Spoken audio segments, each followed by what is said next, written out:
Thank you to everyone that has come in out of the cold and the rain to hear us speak. How many of you, raise your hand if you have heard Matt and I speak together on stage before. All right, so you understand that as a couple that has been married for a very long time, when we're on stage, our talks become a little bit of a microcosm of our marriage. I might interrupt him, he'll probably try to mansplain something to me. That doesn't usually work out so well. We bicker, but at the end, we believe in spontaneous order, or as we like to call it, beautiful chaos, and that's usually how our talks end up, so I hope you enjoy the next hour. By the way, lady-splaining is also a thing, and there's going to be some of that on stage. If you're a husband who's married, you may not have known this phrase, lady-splaining, but you immediately know what I'm talking about. I want to go back about 5 years to lay some context for why the theme of this talk is what it is. And like almost every story that Terry and I tell, it involves drinking at a bar. But in this case, it was a bar in Belgrade, Serbia. One of my friends who founded the Libertarian Club of Belgrade, Libek, knew that I loved beer, and he took Terry and I to a local brewery called Dogma, and he claimed that they made the best IPA ever. I was skeptical, but questions like this are not praxeological, they're empirical. You have to go, you have to drink, and it was a very good IPA. And while we're talking, as we get smarter, as we drink more beers, Petar tries to convince us that his professor friend would be the good subject for a documentary. And he's friends with a professor who is systematically documenting the atrocities of socialism under Tito. And like every communist regime of the era, there were reams of documents about the victims, who was murdered, who was put in death camps, who was jailed, who was persecuted. And the planners were proud of this, right? But what this guy told me has stuck with us ever since, because he pulls out one of these books, and we made a documentary about this, and you can watch it sometime. And he's like, the first person that Tito went after was an artist. He's a playwright, I believe. And Tito very systematically went after cultural influencers first. He went after artists and actors and playwrights and poets and musicians. And I was like, why would he do that? That's what we're going to try to answer today. This story continues at another bar, this time in Atlanta, Georgia. We were meeting with one of our supporters, and we were talking about this very idea, why dictators go after artists and musicians. And he said what I think are the four most important words in the English language. I know a guy. And what he meant was he knew this amazing artist named Carlos Luna. Carlos is Cuban. He fled Cuba because as an artist, he recognized that he could not practice his art there. Castro was not a fan of him or art in particular. When Carlos was just 13 years old, his grandmother, his abuela, said, "You're going to have to leave. If you want to be a true artist, you have to leave." Imagine that. Imagine your grandmother telling you, you gotta go. I mean, how heart-wrenching is that? And at 20, he eventually did leave Cuba, and we will tell his story throughout this presentation. So we did a documentary called The Free Life. I'm going to trip over these chords, I guarantee it. There it is. All right. So we're gonna just introduce Carlos here in a short clip, hopefully.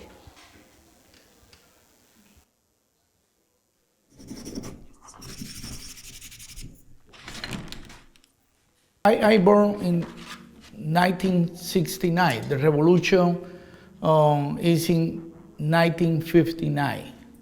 10 years after the revolution, Fidel having the power, Fidel is the boss, he's the dictator. But nobody used the dictator. The people scary about what I think, what I feel about the government or the revolution or the figure around the revolution, in particular Fidel Castro. And all the people live two lives.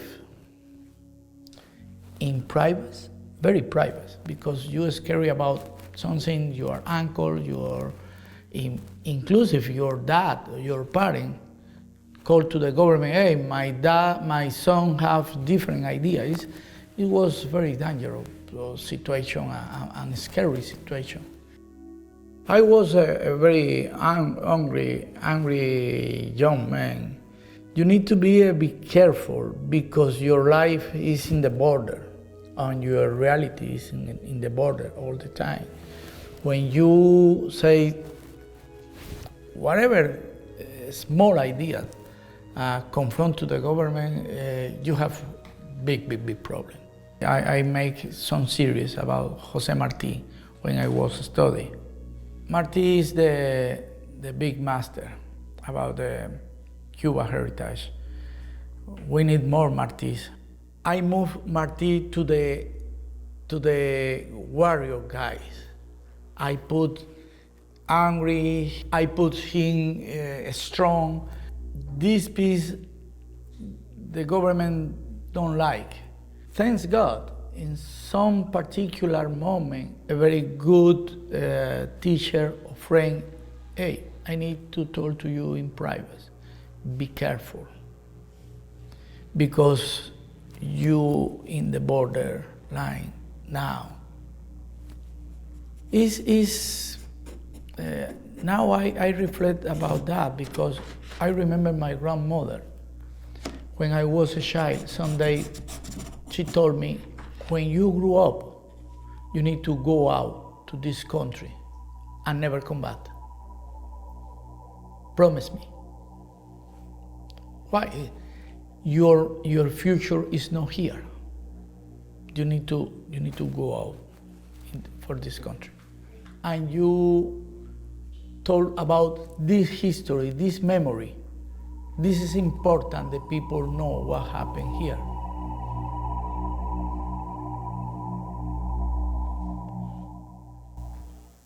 I mean, can you imagine as a high school student having your teacher telling you that the government is watching and taking note? I mean, you can see some of his art is clearly very anti-Castro. We'll show some more later. This next slide is, Matt will say that I always get the last word in our marriage. I clearly do not, because I would not have included this next part. I don't know why Terry gets so pissed off about this slide, other than the bad. Oh, really? You got to give me a chance. So, go faster, dude. Fidel Castro was an interesting dude, and his critique of rock and roll music, the kind of music I grew up loving, boils down to this, and I'm going to read this to you because it's funny as hell. Many of those lazy tramps, sons of the bourgeoisie that roam around with pants that are too tight, some of them with a guitar with Elvis Presley attitudes. They have gone so far as to go to public places with their intention of freely organizing their feminine shows. Do not mistake the serenity of the revolution and the equanimity of the revolution for weaknesses of the revolution, because our society cannot allow these degenerates. The socialist society cannot allow these degenerations. Youngsters seeking that? No. Crooked grown trees. The remedy is not that easy, but we are going to apply radical measures against those crooked trees. Translated, Fidel Castro thinks that music is gay. He thinks that rock and roll music is gaying the kids. And if they gay the kids, we're going to put them in the gulag. And what's funny about this, are there any Rage Against the Machine fans here? So you know that they wear the Che Guevara shirts, right? And Che Guevara was Castro's #1 assassin. He ran the prison camps. And he very openly said that he was a homophobe, he was a racist, and he really didn't like priests. And I wonder how many people with the Che shirts realize that this is what they're celebrating. I'm guessing not that many. So of course, what did Castro do? There was this band, some of you might have heard of them, the Beatles, but of course, not in Cuba. And it wasn't just in Cuba that music was being banned. Hitler, while he didn't outright ban jazz, it was highly discouraged because it was viewed as the music of the Negroes and the Jews, and it was too spontaneous. It didn't fit in his world order and how he thought things should happen. And it wasn't just them. You move on into the 80s, into Russia, USSR, sorry, and in the 1980s, the youth wing of the Communist Party decided that they needed to ban music. And some of the bands that they got rid of were the Village People for being too violent. Seriously? Macho Man? YMCA? I am so confused. Tina Turner was too sexy. Julio Iglesias was a neo-fascist. AC/DC, neo-fascism and violence. Kiss, this one really pissed Matt off. And Van Halen, because for anti-Soviet propaganda. But what happens when you ban things? We're libertarians, right? We don't always go along with it, and people always find a way to get around regulations and bans. So what did they do? They found a way to make records out of used X-rays. So these became known as bone records. And I would love to get my hands on them because I would love to hear what it sounds like. And it's amazing to me that government still thinks that they can try to regulate what people watch and what people listen to. It's impossible. So why do despots hate artists? Sometimes it starts with rock and roll. And we're going to go a few years after, around the same time that the Soviet Union is trying to ban the very dangerous Village People from infiltrating their culture. There was a band in Soviet-controlled Czechoslovakia called the Plastic People of the Universe. And the Plastic People of the Universe were specifically inspired by Frank Zappa. He has a song called Plastic People, and the Velvet Underground. And their idea was to do precisely what Hitler was afraid that jazz would do. It would create a sense of spontaneity, create a sense of cultural subversion, create a sense of creativity that would allow for different players in the band to come together and do something that hadn't really been done before. This is the ethos of jazz, of course. This is the ethos of my beloved Grateful Dead, and it is the ethos of the Plastic People. And as you can see, they look really, really dangerous, yeah, don't super they? dangerous guys. And they actually got their start.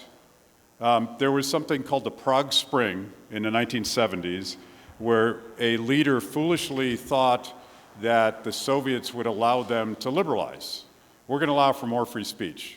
We're going to allow for more free expression. We might even allow people to vote and help decide how their government is run. Out of that was born the Plastic People. Because before that, you needed permission to create a band.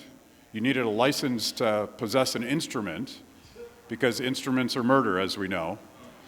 And suddenly, all of this spontaneous culture was happening. So what happened next? The Soviets rolled the tanks. They shut it all down. The Plastic People went underground. They started something that became known as the Second Society, the black market in culture, the free people gathering subversively even as the government tells them they can't. And over the next decade, it becomes harder and harder for the Plastic People to perform. But the harder it becomes for them to perform, the bigger their audience gets. It becomes a cultural phenomenon, culminating in them having to, they're forbidden from playing concerts. They're forbidden from having instruments, so they have black market instruments. And they start playing weddings instead. But it's not a real wedding, but weddings are exempt from the ban on musical performances. Lectures are exempt from bans on musical performances, so they start giving 5-minute lectures and then 2-hour concerts. Well, things get more and more violent. The Secret Service goes after them. They're spying on them. They're going after their fans. They're going after band members. They're intimidating their families. Everything that you would imagine they do to try to shut this down, eventually culminating in several band members ending up on trial, going to prison for social disorder. What is the next slide? So there's this guy named Václav Havel, who is a playwright. He's a banned playwright. If you notice the pattern here, he's not allowed to be a playwright, but he starts writing about the trial of the plastic people. And the government thinks that they're finally going to put people in their place. They're finally going to get people to obey the laws. They're going to finally shut down this subversive culture. But they don't. Instead, they create a social movement. And they create a hero in Václav Havel. He's writing about this stuff. And lo and behold, he eventually becomes the leader of the Velvet Revolution, perhaps an homage to the Velvet Underground, which had inspired the plastic people in the first place. And once he becomes the president of the newly liberated Czech Republic, he invites Frank Zappa, who had been the inspiration for the plastic people, had been the inspiration for Václav Havel, had been that subversive voice in the United States that was smuggled. That music is smuggled illegally into Czechoslovakia, and it fomented a revolution. But it was a Velvet Revolution. Nobody got hurt. It was just people no longer tolerating the kind of authoritarianism that defined the Soviet era. So Zappa comes to Prague. This is where Terry's going to get mad at me. This, again, is a compromise in the presentation. Zappa comes to Prague in 1990 in celebration of the very last Soviet troops leaving the country to play a concert, and I want to show you a clip of that concert.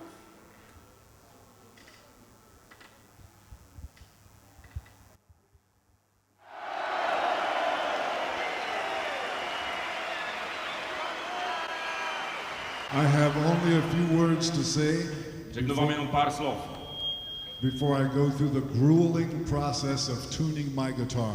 A potom se pustím do toho namáhavého procesu, který vždycky podstupuji, když ladím svou kytaru. But I am very happy to be here tonight. Ale jsem hrozně rád, že tady dneska jsem. This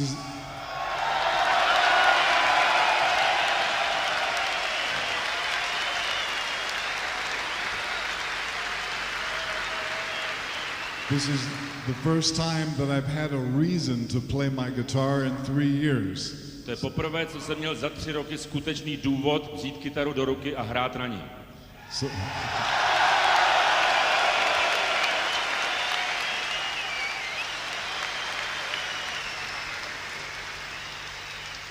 I'm sure you already know it, but this is just the beginning of your new future in this country. Vy to určitě už tutově víte, ale tohle je skutečný začátek nové éry vaší země. And I hope that your new future will be very perfect, very perfect. Doufám, že vaše budoucnost bude perfektní. And as you confront the new changes that will take place, please try and keep your country unique. Don't change into something else. Keep it unique. A až se budete prát se všemi těmi problémy, které vás čekají, prosím vás o jednu věc. Dbejte na to, aby vaše země byla jedinečná. Tak jedinečná, jak dneska je.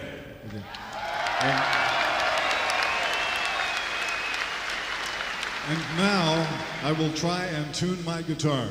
No a teď se pokusím naladit tu kytaru. What we are going to do is a reggae improvisation in the key of A. Zahrajeme vám improvizaci v rytmu reggae ve stupnici A-dur. And if there are any Soviet troops in the audience, you may dance home to this. A pokud jsou tady nějaký sovětský vojáci, můžou si klidně zatancovat.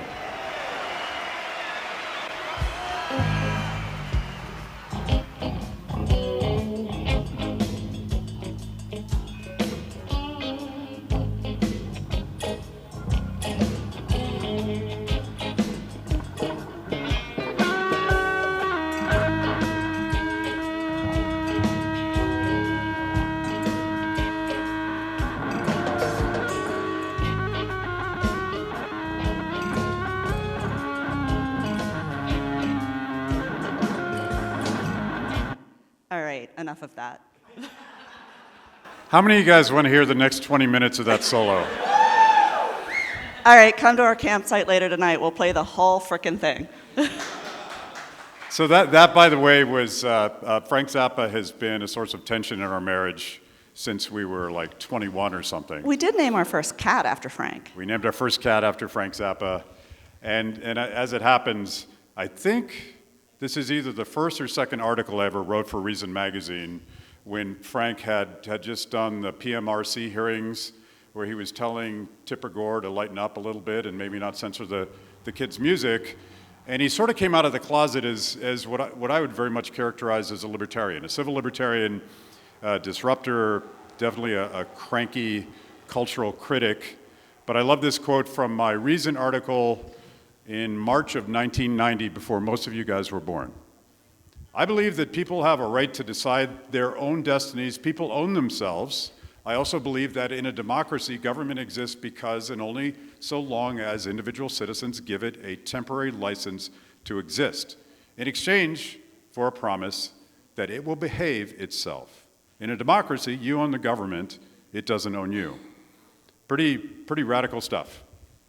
So Matt had mentioned our friends in Belgrade, and the first time that we went and visited their office, they had this quote up there, which we thought was just perfect. So we wanted to add it. It just kind of ties the room together, I guess, to quote the Big Lebowski. So in 1989, when the Velvet Revolution was happening, it was the same year that Carlos Luna finally managed to leave Cuba, and he went to Mexico. And at the time, it was almost impossible for people to leave Cuba. Mexico was much more easy for people. They could go there, or Spain. But some people did try to find their way to the United States, and some succeeded and some didn't. Last year, we showed our whole film in Red Bank, New Jersey, to a crowd that was made up primarily of Cubans. There's a large Cuban population there. And there were people telling their stories of trying to get out of Cuba. There was a family there who they were all ready to leave. They were at the airport. They were heading out. And their father got pulled out of line and said, yeah, no, not today, you're not leaving. He sent his family off, and he stayed in Cuba for a number of years until he finally managed to steal a boat. And he found his way to the Bahamas and was eventually reunited with his family. I mean, people went through anything to get out of that regime, to get out of that country. It was a terrible, terrible place to live. And Carlos managed to leave in 1989. He spent about 20 years living in Mexico, where he met his lovely wife, Claudia, who became one of his muses, and she shows up in his art as well. And so we're going to show another clip of Carlos and introduce a little bit more of his art.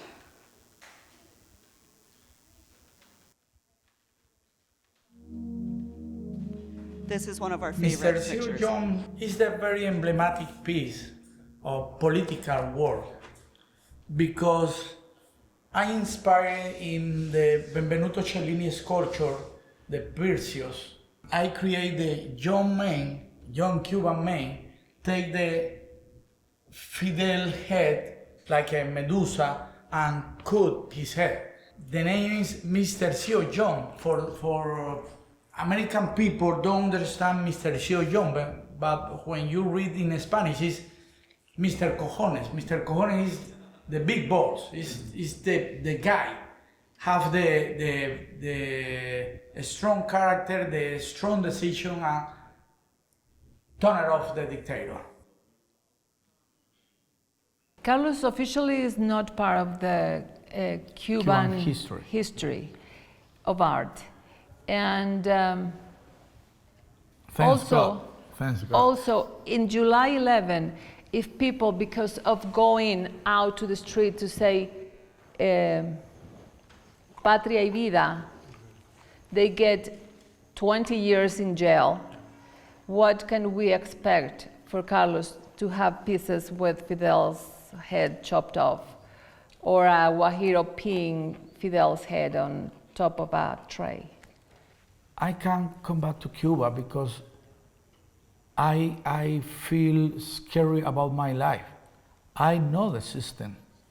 I know if I come back to Cuba, Cuba ready to prepare everything for put me in jail or kill me or whatever.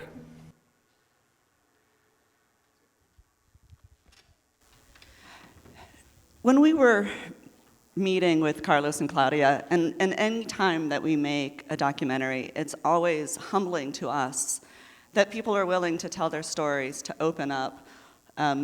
I didn't say this in the beginning, right? When we first met them, when we first reached out, Carlos was a little bit leery of meeting with us. And I mean, that happens a lot, I understand it. But he... You're saying he was leery of me, is what well, you're saying. Yes. But he was leery of us because for some reason he thought that we were actually pro-Castro. And I think within the first 10 seconds of meeting us, he realized that we would become fast friends. And through us making this documentary about Carlos, he's become a much bigger figure in the freedom world and the freedom movement. He's given major talks in Mexico and in other places in Latin America. And we like to say that he used to tell his story through his paintbrush, but our documentary has now enabled him to use his voice. And it was something that we weren't expecting, and we're just very happy that he was able to do this. So, but, you know, dictators and despots, they're not wrong in fearing the arts and fearing music. I mean, as Matt talked about, the Plastic People started that revolution. And in 2021, there was a major movement that happened in Cuba again. It was inspired by, sorry, my phone's being cranky. Wait, I'll do it this way. It was inspired by this song, Patria y Vida. How many of you remember this happening in 2021? There were 4 guys, well, they were all Cubans. 2 had left Cuba, 2 were still living there, and they created this song called Patria y Vida, Country and Life.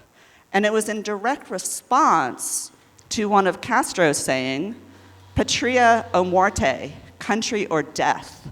Castro made you choose between fidelity to your country and freedom. But Joe Twell and his friends said, no, you can have both. Your country is important, but life is as well. This song sparked hundreds of thousands of people rising up in protest against Castro and his regime. The 2 musicians that were in Cuba are still in jail today. Hundreds, if not thousands, of people that showed up to protest were also jailed, some sentenced to 20 years just for showing up because of a song. But it also sparked one of the largest exodus of people leaving Cuba. Hundreds of thousands of people, mostly young people, found a way to get out, inspired by this song.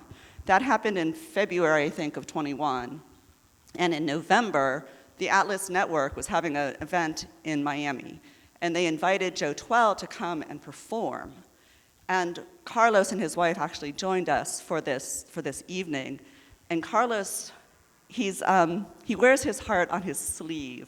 And he was sitting there for the first half of the concert, tears just pouring down his face because he misses his country so much, and this just made him remember everything that he gave up. The second half of the concert, he ended up on stage dancing because that's what Carlos does. So we were able to film a bit of his concert and also have an interview with him. So we're going to play a bit of that.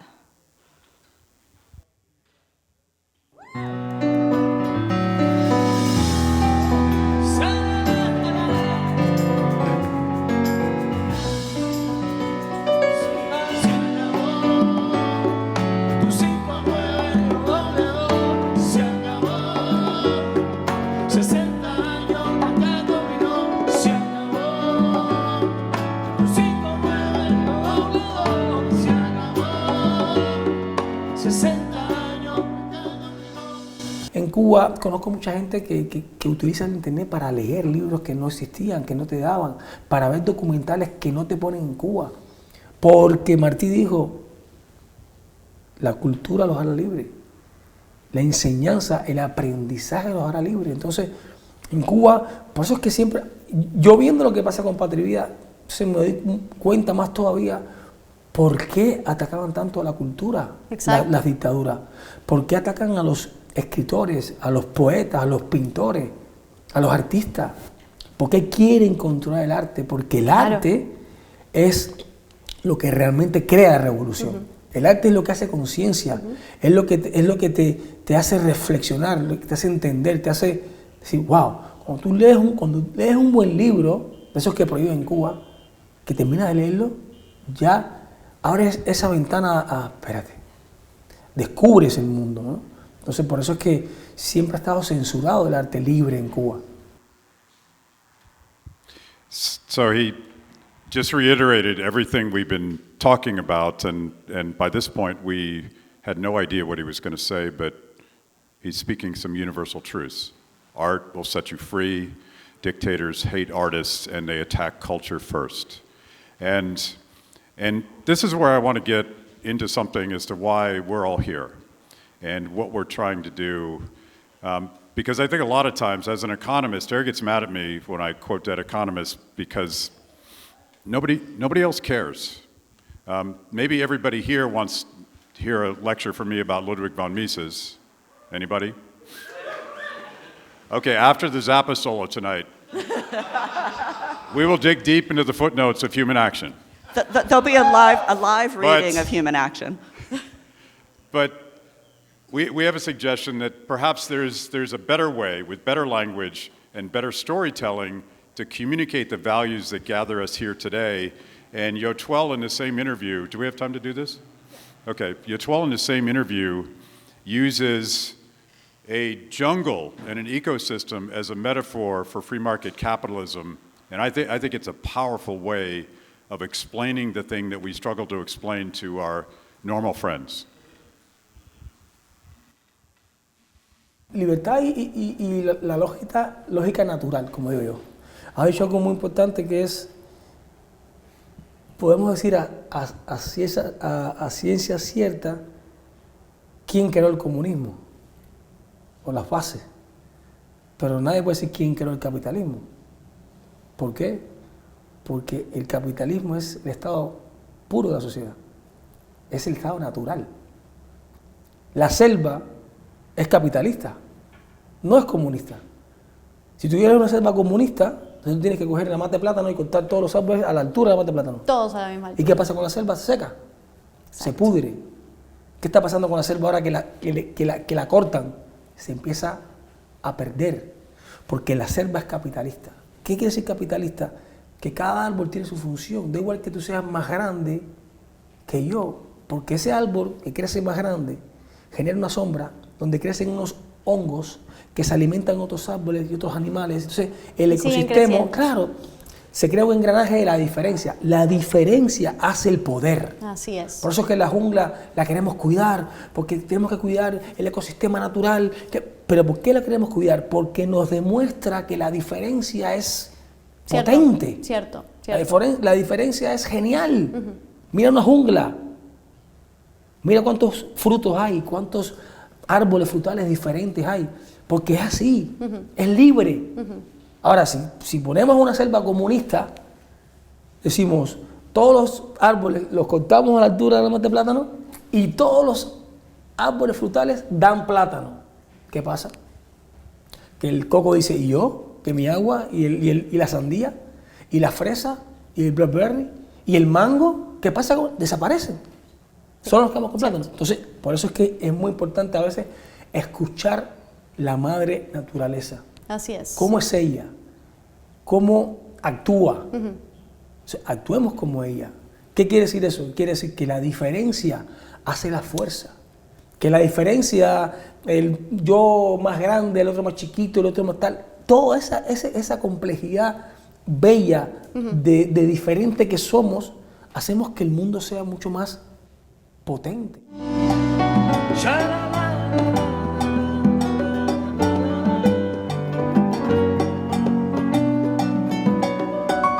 Habana, ay mi Habana, digo, Habana, hermosa Habana, ay mi Habana, Habana, Habana, Habana, Habana,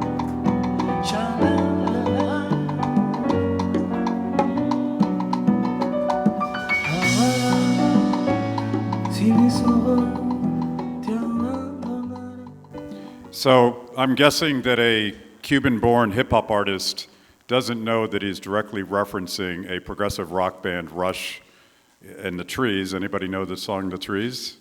It's the same metaphor.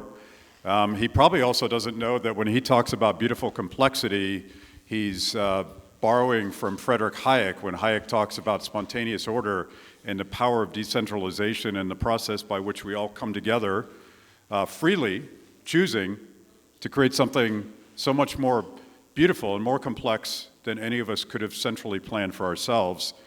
But he's doing it in a way that is beautiful and compelling to people that probably don't get the logic of economics, but the story of the beauty of the diversity of the jungle, I think is very powerful.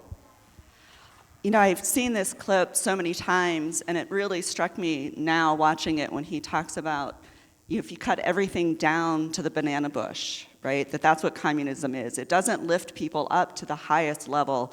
It brings everyone down to the lowest common denominator, and I think that's just such an amazing way to put it. So we have one more clip that we're going to show about Carlos to end our talk. But I'm going to use this moment while we still have your attention to do a shameless plug for us at Free the People and what we are going to be doing here. So we started Free the People in 2016, recognizing that through art and culture you could reach far more people than, apologies to anyone who loves Cato, than a Cato white paper will reach. The white papers are important, but if you want to change people's hearts and minds, you have to tell stories. You have to make it personal. And so that's what we do. White papers are great if you roll them up and hit a communist with them. That's all they're good for. Or a congressman. Or a congressman. Which is a great segue. So tonight at 9 o'clock, we are showing a film called, what the hell is it called? Off the Grid with Thomas Massey. It tells Thomas's story of his life on his beautiful house that he built in a holler in Kentucky, and it talks about living freely, which is what we're all trying to do here, why people are moving to New Hampshire. It's what we all believe in. So we're doing that tonight at 9. At 5 o'clock at our RV site, 102, we are filming a live version of one of Matt's podcasts, Kibbe on Liberty, with Lynn Ulbrecht. And then tomorrow at 5, if you haven't had enough of Scott Horton when he speaks after us, we're going to be recording another interview with him. And we will also have the most important things, beer, wine, and cocktails. Because we've discovered that if people are drinking, they find us much more interesting than when they're sober. Well said. Oh, I want to talk about, so the Massey doc we're showing tonight, you guys may have seen Off the Grid because it's the first real project we ever did, maybe 6 years ago now. But we have recently re-edited. There's a director's cut now, and it was inspired by some music that we recorded secretly of Rhonda Massey singing with Thomas. So it's beautiful, it's haunting, and if you like the first one, you're really gonna like the second one. So if you have time tonight at 9, come and check it out. And so we're gonna end with another short video of Carlos Luna. And then afterwards, of course, we will be here to take questions and answers, but, well, we'll take questions, hopefully give you guys answers.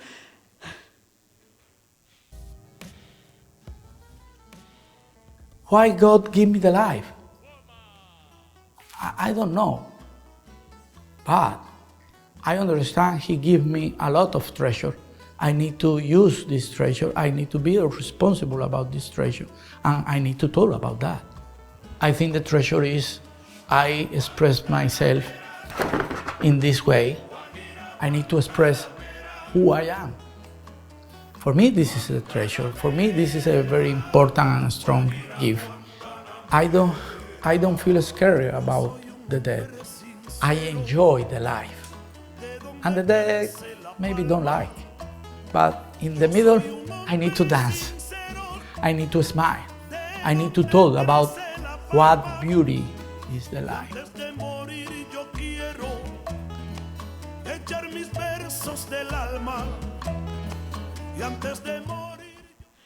The free life, that's what we all strive for.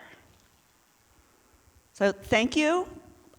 Anyway, questions? Maybe we'll have answers. Thank you, guys. Maybe we'll make up answers.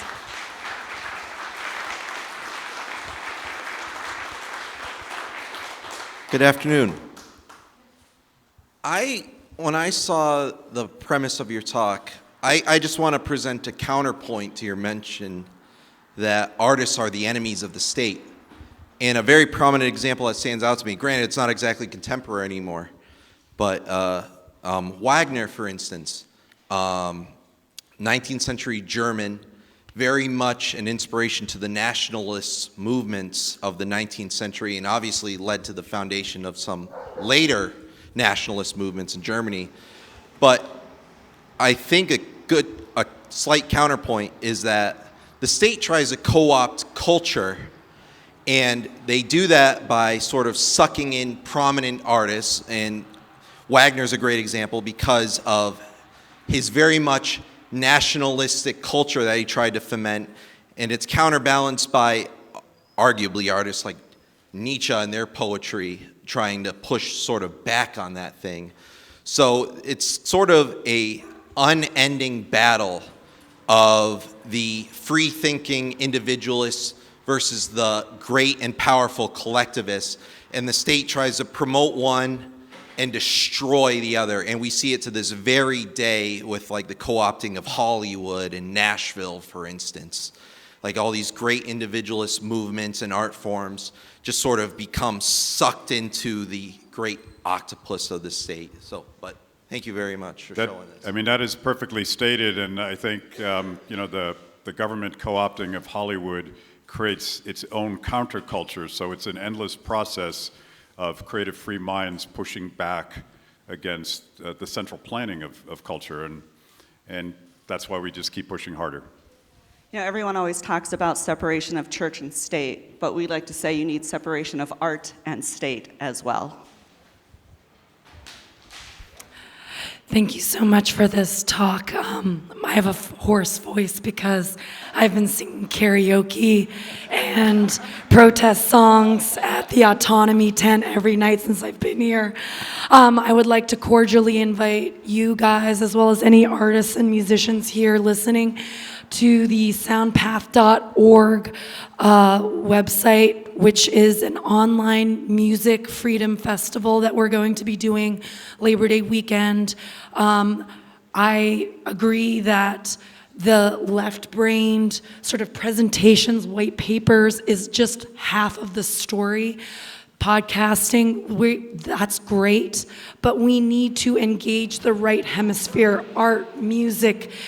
We tell truth with our left hemisphere, but we need to feel truth with the right. And doing that holistic picture, I would love for you guys to present for us at SoundPath. I'm one of the organizers, and invite any musicians, artists in the audience to join. So thank you. I'm going to add to the music about the importance of comedy. Is that where you're going to go? We have a series called Comedy is Murder, because, you know, if words can kill, comedy is murder. And right now, there is a comedian in Brazil who has been put in jail for telling jokes that the government didn't like. So They never stop. I'll say something about PorcFest, and I've been saying this for years, but it gets more powerful. PorcFest to me reminds me of a Grateful Dead parking lot, because you have this beautiful, spontaneous division of labor, and you have musicians and drum circles, and occasionally you let an economist into the fold to preach about economics, but it's the power in that, like, intellectual diversity is everything that we believe in. Like, we're proving our point just by being here and cooperating and creating beautiful music. Hi, I have a small comment and a little quote from Ludwig van Mises that relates to what we're doing here. Damn it, who let you in? Great, yeah. So, unfortunately, one of the reasons why artists are oftentimes persecuted by dictatorships and so on is because artists see the dictators and their ideologies, they see them as evil instead of just as being misguided. If you tell someone, like communism was an ideology that lured lots of bright and well-intentioned people. I mean, I too happen to be Cuban, so I was raised by communists who really believed in all this stuff. So if you tell someone who is making intellectual errors and you call them evil, they're going to look at you like, wait a minute, I have good intentions. Who are you to be calling me evil? So that's one of the reasons that a lot of times we see artists, constantly referring to the government as evil and evil and evil, and you get the understandable reaction. So we mentioned Ludwig von Mises earlier. Mises wrote his famous Human Action. So one of the sections, to me, one of my favorite sections is called The Fight Against Error, where Mises clearly tells us, the problems involved are purely intellectual and must be dealt with as such. It is disastrous to shift them to the moral sphere and to dispose of supporters of opposite ideologies by calling them villains. Period, period, period. It condemns beforehand all dissenters as evildoers. It calls into question their good faith. It asks them to surrender unconditionally. No social cooperation is possible where such an attitude prevails. So regarding communism and Zionism, because I think they're two flawed ideologies, again, we have to treat them as errors instead of just vilifying, and that sometimes is one of the reasons why artists, get in trouble. So we need more artists singing about Mises and Hayek. Eric July does this, right? Oh, yeah. I love his song, yeah. The ANCAP rap. I'm thinking of there's this great quote from one of the founders of the Plastic People of the Universe, where he says, I don't exactly understand why we were persecuted, because we were not political. We were not making a political statement. We just wanted to be left alone to be free and live our lives and create our art, which of course is the most profoundly political statement. But he wasn't accusing them of being evil. He was making the positive case for people being free to live their lives. I just had a quick question, or more or less, I was curious about your thoughts on the psychology of Rage Against the Machine, given that they've aligned themselves with that kind of iconography of Che Guevara and everything, but then shifting their kind of activities towards raging for the machine. So how do you think they reconcile their cognitive dissonance, and then what do you think happened to get them to kind of rage for the machine in these last 10 or whatever years? Man, I wish I knew the answer to that question, because they're sort You only have 5 minutes. They're sort of emblematic of a much broader authoritarian. As you guys may know, I was obsessed with how people fell in line during lockdown authoritarianism, and all of these subversive bands. There were punk bands requiring vaccination papers to get in, and you called it cognitive dissonance. I don't understand it, because it doesn't make any sense. No Kings the other day. No Kings wasn't about no kings. It was like, I don't like your king, and I hope we win the Game of Thrones next time so that my king can lord over you. Right. And the logic of it is zero, and I think it's an emotional appeal, and maybe that's the point, that we have to connect to their emotions. Because I love using the phrase Rage Against the Machine. I think there's power in talking about government oppression and how the collateral damage of these grandiose plans is always humans. Thank you. All right, we have time for one more question. I was actually going to ask about Rage Against the Machine. I can think of a few examples like Morrissey or even Nick Cave or John Lydon who've kind of gone against left-wing orthodoxy, but most rock and roll today seems very conformist. I don't know what that's about. I don't know if you have any thoughts on that. Not really. I mean, I think it's funny because most of John Lydon accepted, most of the punk bands became the establishment, right? And so there's a life cycle here where people are revolutionaries. They're pushing a counter-alternative narrative, and suddenly they become the man, and they become authoritarians because they finally won the Game of Thrones. I think there always has to be a new subversive revolution to undermine whatever is the current thing.